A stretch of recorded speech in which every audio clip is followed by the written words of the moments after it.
Selamat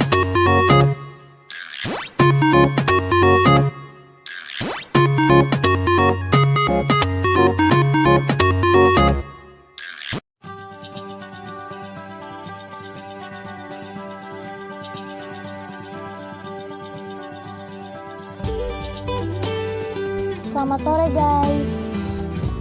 Hari ini kita tuh mau jalan-jalan guys ke Danau Singkarak, Solok, Sudan.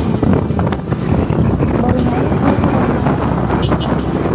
ini tuh alamnya benar-benar wow, lihat pohon-pohonnya semuanya tuh kayak melindungi jalan gitu loh, kayak jadi peneduh. Masya Allah banget ya. Itu sebenarnya agak gelap gitu sih, kayak mau hujan, tapi ya gimana.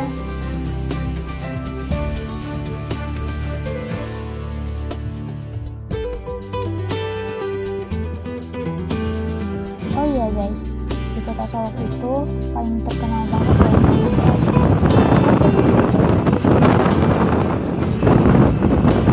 Jadi kita udah sampai di danaunya. Pokoknya tuh kita gak banyak berhenti sih, jalan aja gitu. Wow.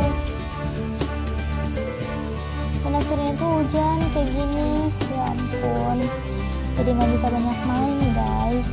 Tapi ya begini ya gambarnya. Buat kalian yang penasaran sama Danau Singkarak itu, yuk dong sih, hampir gitu. Kalau searching di Google kan tuh kurang